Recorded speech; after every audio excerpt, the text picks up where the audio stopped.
12 midnight, it's silent.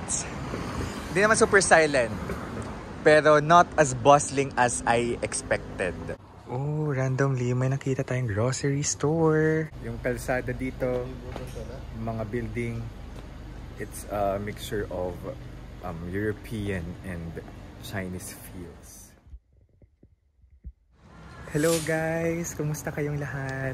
This is Dave, the Kuripo Traveler. And ngayon, nandito tayo sa Macau. It's actually 12 midnight. Galing tayo sa hotel. Naglagay lang ng things. And ngayon, nasa labas tayo ng hotel. Malamang labas ng hotel. And feel yung Macau at night.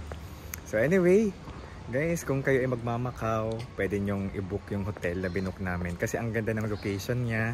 It's City Inn Hotel, City Inn Macau. I-comment ko yung link sa baba, okay? Ng hotel. Alright? Ganda, mura, 8,000. Tapos, pang-apat na siya. Parang may 2 kwarto. May partition. Comment ko din yung mga Klook link sa baba. Macau SIM card na ginagamit ko. Ay, ang ganda. I mean, ang laid back ng feels sa area na to ng Macau. So, bilang former colony ng Portuguese ang Macau, may Europe feels dito sa area na to. Yung mga daanan na nakakadaan tayo ng cobblestones, yung structure ng mga bahay-bahay, kulay Europe yung iba. Alam mo, pag sinabi kong kulay Europe, kulay color yellow, yellowish, orangish, orange-ish, yung mga kulay ng mga buildings and ng kung ano-ano lang dito, mga tindahan. And at 12 midnight, it's silent. Hindi naman super silent, pero not as bustling as I expected. Pero at 12 midnight, may open pa na watch store. Bakit kaya of all stores ay may open na watch at jewelry store? Pero kulang sa 7-Eleven, no?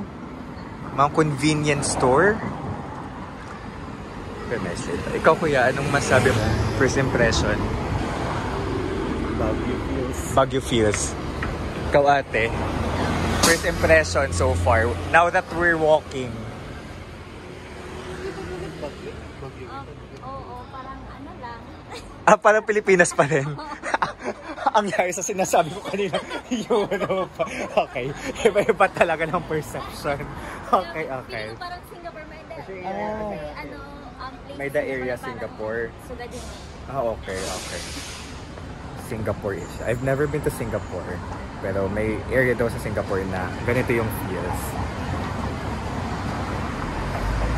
Okay. Ayan, may mga bus pa guys.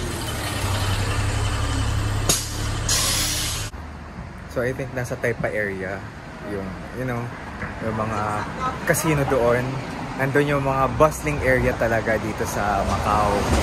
Dito sa Senado Square area, yung tinatawag nilang Macau talaga, close na karamihan ng mga stores, ng mga buildings. Ito, may Shell. May gasolinahan here. Parang wala. So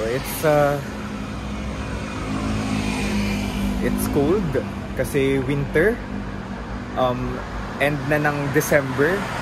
Baguio feels yung weather, which is I like. Di super lamig. Siyempre hindi mainit. Comfortable weather. Ano yan? May simbahan na parang Baguio na pataas din. Ay sorry, sidewalk kita. Bangin strict nga din kuan. Baka strict dito in terms of roads. So dito tayo sa sidewalk. May open pa na hair salon. Alam mo, yung mga open ditong stores ay yung mga hindi mo ina-expect na open hair salon, tindahan ng relo, tindahan ng jewelry. Pero mga kainan, wala masyado. Ay, meron naman. Parang may cupcake shop or coffee shop na bukas pa. It's nice. Feeling Macau at night. Where? Ah! WC. Ah, tibig sabihin WC. Water closet. WC. Welcome. Charot. Oh, yeah. May public CR. Amazed. You want? Tara. Tara. Sige daw. Bye. Bakit MRT nga CR rin nga kuan. Checking the public CR.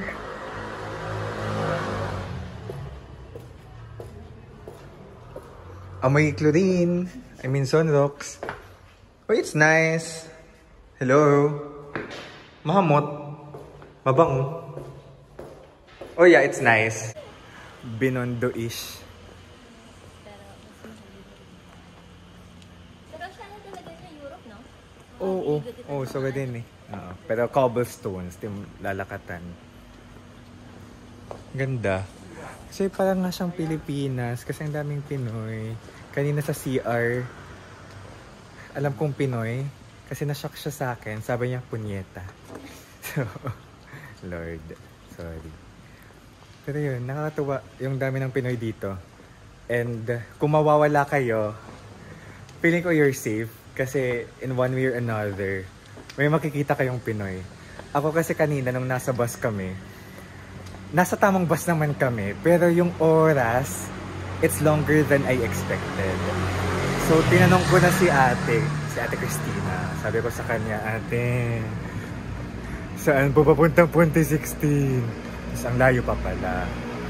So kapag may Pinoy kayong makakasama, talagang doon yung papapatunayan na ibang level yung hospitality ng mga Pinoy. Okay, ito, this is very Europe. Yung area na to. Yeah, this one is a mixture of Europe and China, the feels. And then there's a church here. Okay? As a former colony of Portuguese. Oh, randomly may nakita tayong grocery store. May mga Ferrero. And ang lalaki ng oranges. Guys, ang laki nito. Yung kalsada dito, mga building, it's a mixture of European and Chinese feels. Oh.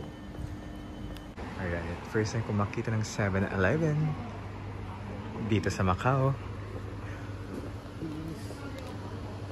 40. Let's go.